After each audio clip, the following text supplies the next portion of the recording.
Hi everyone, welcome to Vlogmas day 20. You joined me for the last time in the no-buy seat for 2021, and today I'm going to bring you my top tips if you're thinking about doing your own no-buy next year.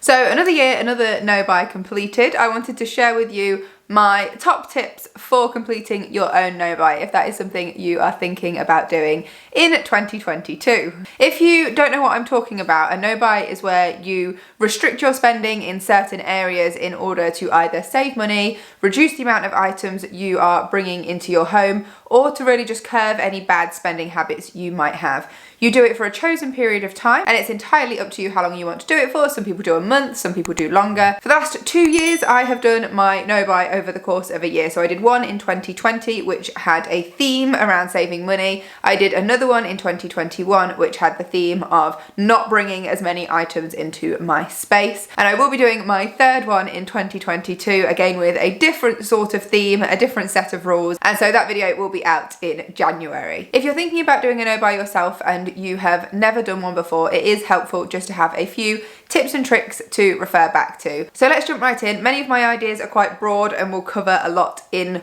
each one. So let's get on with it. So my first tip is to prioritize your worst spending areas. Some people do make the mistake of trying to do a little bit of everything and find it quite difficult. If you prioritize the areas you spend the most money in, but in a way that could be seen as quite negative and quite wasteful, target those areas. You will learn good habits over time, and so just targeting a few areas where you can really focus on will help you develop those good habits. So if, for example, you spend loads of money on clothes and you have too many clothes and you know you don't get all the wear out of them that you should and you get sick of them fairly quickly, then target clothes in your no-buy. When it comes to writing your rules, put it into your rules that clothes is one of your stricter areas. Whether that means you don't buy clothes full stop for the duration of your no-buy, or you limit yourself and say that you are allowed to buy 2 items of clothing over the course of a month, or you're allowed to spend this much money over the course of a month. However you decide to do it, make your worst spending areas your focus points. Likewise, if it's makeup and beauty, if it's household, if you're just obsessed with candles, everyone will have something different. Focus on those areas because they will have the most impact. If you reduce your spending and your shopping in those areas, you will see a noticeable difference compared to if you restrict yourself in areas you don't really buy and spend a lot in anyway. And following on from that, tip number 2 is not to restrict everything. If you try to restrict everything and you're the sort of person that really enjoys shopping, you're probably going to find that makes you quite miserable. For many of us, it is just in our nature that it's nice to treat ourselves and we enjoy having something new. So don't restrict everything, give yourself some freedom. In my first year, I gave myself the freedom to be able to buy houseplants whenever I wanted because I didn't have many at the time and I knew it was something I wanted to decorate my space with. In my second year, I actually gave clothing back to myself, which was one of my big restrictions in my first year because I felt like I trained myself well enough to have good spending habits when it came to clothes.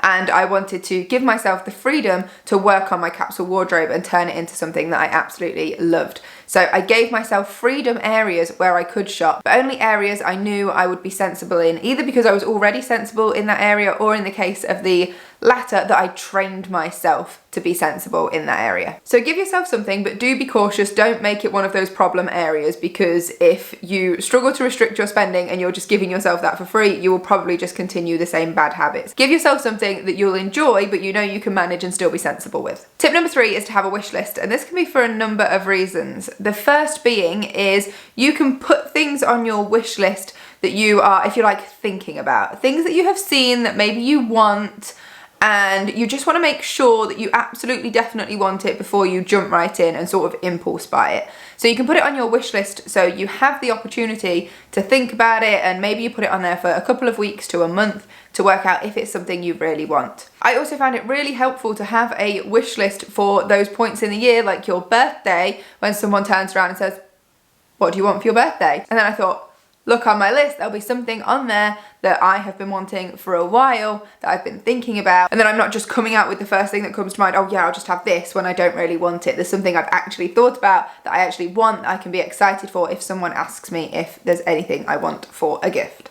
So having a wish list can be really helpful. You will probably also find that items that were on your wish list you cross off because after a bit of thought you find you probably don't want them as much as you thought you did. Tip number 4 is the big one. It's the 7 key questions to ask yourself before you buy anything. And it sounds like a lot, and in a way it kind of is.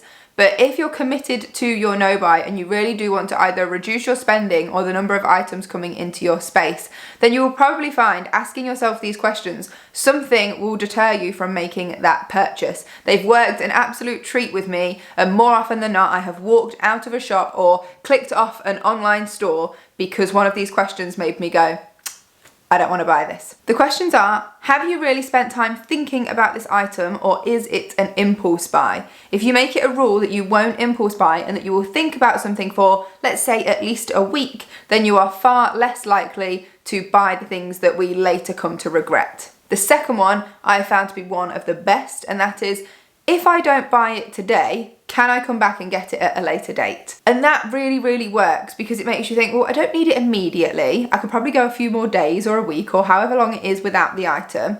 And then if I still want it, I can come back and get it. This one has really helped me knowing that if I really desperately wanted something, I could just return and get it. Yes, it might be a bit later on that I get to enjoy it, but knowing I could go back and I don't have to actually buy it instantly has stopped me from buying things on the spot. Number 3 is how much use will you get out of it, and be honest with yourself. When it comes to clothes, for example, sometimes you can see sort of that one really cute outfit that you want to wear, but then after that one cute outfit, will it work in other outfits? Have you got other pieces that will coordinate with it? Can it be worn for multiple sorts of occasions or things like that? Or is it really just this one outfit idea you've got in your head and that's it? And actually when it comes down to it, you're probably not going to get a lot of wear out of it. Will you wear it sort of week after week after week? When I add to my wardrobe, I sort of think, would I wear that at work? In which case, would I wear it at least once a week? And if I wear it as more casual wear, how much wear am I then going to get out of it? So think about how much use you're going to get out of the item and be honest with yourself. The 4th one is, where will you keep it? Where will you store this item? Have you got somewhere specifically to put it?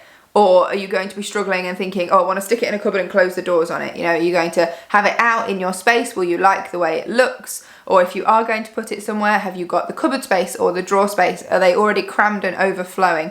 Think about where you're going to store it, because if you find you haven't got anywhere and it's just going to be sat out somewhere driving you mad, you might decide that you don't want it anymore. Number 5 is it within your budget? Can you afford this item? Would that money be better placed somewhere else? Maybe saving it for something bigger like a special event or a house or a car or a trip or anything else? Is there something bigger that you're working towards where buying this little purchase is really going to slow that down and actually that money could go somewhere else? Or again, referring back to the budget, have you actually got the money to be doing this, or are you spending more than your means really allows? Let's try to keep our financial situation positive. Let's not buy things that are going to put us into a negative situation, especially when it's probably just a small item that will bring a tiny amount of joy for a short amount of time, and then it will probably be forgotten about, getting in the way, and really turned out to be a waste of money. Number 6, again, this was one that always stopped me in my tracks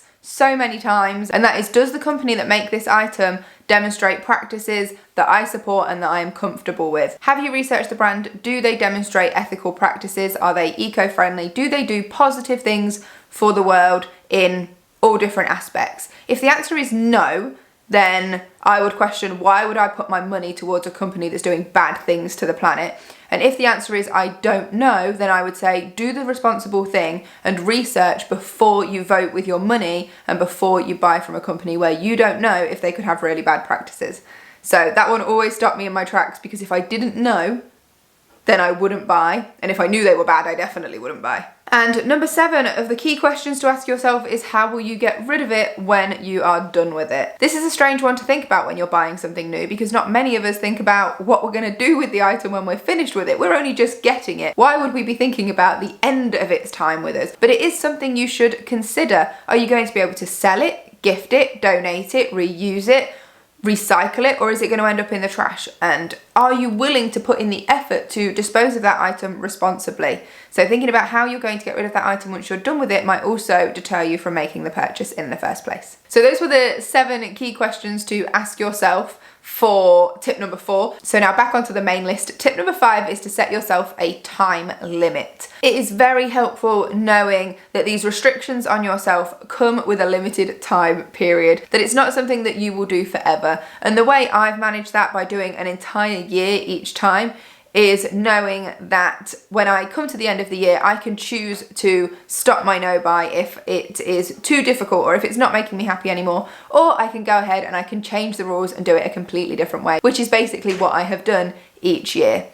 If a year sounds like way too long for you, you could try a week, you could do a month, you can do 3 months, 6 months, you can really do whatever you like. But setting yourself a time limit and knowing there is a measurable endpoint where you can analyse and see if you have achieved your goals or not will really help you to stick to it. If it's just something that is going on and on and on forever, you probably won't stick to it as much as you would do if you know the end is coming, and then you can sort of reassess your situation. And tip number 6 is to analyse your slip-ups, realise why you did them, but then forgive yourself and move on. Let's not worry too much about where we made mistakes. We'll move on and we'll just try to keep improving. One of the things I realised over the course of the last 2 years really, and especially early on, one of my reasons for slipping up was not having a good understanding of kind of the novelty effect of something.